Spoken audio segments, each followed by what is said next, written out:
Both of the investment trusts that we manage in the bond team in Henley are focused on the high yield bond market. And right now, our view on the high yield bond market is that yields are still relatively low, lower than we would like to see.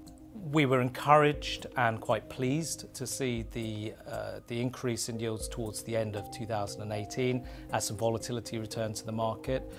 And if we look back a year ago, the macroeconomic outlook was relatively bullish in risk markets, and that was reflected in lower yields, yields that we felt were too low for the risks of investing in high yield.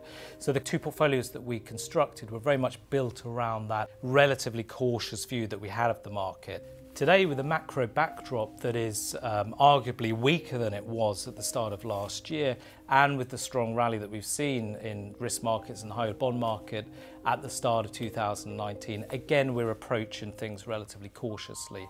But we are quite confident in being able to achieve the level of dividend that we would like to achieve for both trusts. Volatility certainly returned to risk markets and the high yield market in 2018, and especially in the fourth quarter. And what that meant for high yield bond markets was that yields started to rise towards levels that we felt were more appropriate for the risks of investing. So bonds that had previously yielded, let's say, 4% would have been yielding 6% at the end of the year. So we certainly had some opportunities to invest in particular bonds that had traded to more attractive looking yields. But I say had in the past tense because this strong rally that we've seen just in the first part of 2019 has taken away some of those opportunities, so they're starting to disappear again. Both of the investment trusts are income products, and they pay out the interest that we receive on the bonds they're invested in as dividends to shareholders. So periods of volatility, as we've just seen, are certainly to be welcomed because they allow us to add some yield, to replenish that yield back into the portfolios. When we think about opportunities, the first thing I would say is that there are always opportunities in the high yield bond market to find bonds issued by good companies at attractive looking yields. It's just that the number of opportunities does vary over time, and with the central bank interference in our markets really that we've seen over the past several years, the number of opportunities that we see has become less and less. So the volatility that we saw at the end of 2018, as I say, was certainly something that we welcome. Our approach to finding good value from bonds is very much on a bond by bond basis. So we may find good value, good opportunities in bonds that are in a certain sector that have been brought down because of the challenges within that sector, for example, retail. Or perhaps a bond that was issued at a time of very low yield, so it was issued with a low coupon. When that reprices, that may offer more of an opportunity and start to look like good value. And then, of course, because the investment trusts are closed-ended, when we do have a more widespread correction in the market, they're in a very good position to take a longer-term view and to invest, really to take advantage of any correction.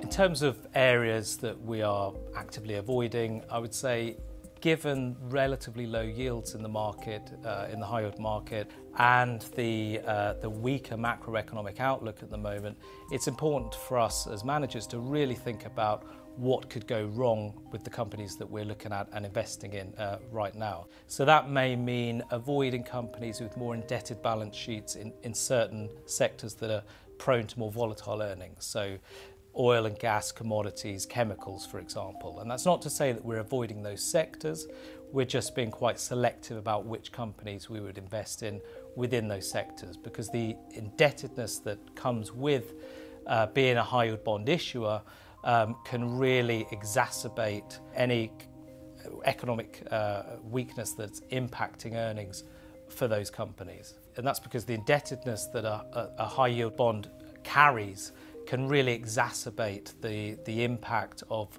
volatile earnings in a weaker macroeconomic environment. If we're thinking about the outlook and expectations for 2019, then first of all I would say we are comfortable with the level of dividend that we're trying to achieve this year for both investment trusts. The extra yield that is in the high yield market today versus a year ago is certainly very welcome, although we do still feel that yields are a little lower than we would like them to be. But certainly with the weaker economic outlook right now, it's important to invest relatively cautiously for this year. If you consider the length of the cycle that we're in at the moment, just how long that has run for, it would be quite a sensible approach to start to think about preparing for when that cycle turns. And our job as fund managers for our investors is to really understand the credit risks of the companies that we're investing in. So by credit risk, I mean the risk that a company does not pay its interest or repay a bond at maturity. And I think 2019 could be the first year for quite a while when the ability of certain companies to meet their interest and debt repayment requirements could become more challenged. So our job is to really help navigate the trusts through this time. But we're relatively upbeat about the outlook, and we're confident that we have the know-how to navigate these markets and to continue to pay a dependable level of income to our shareholders.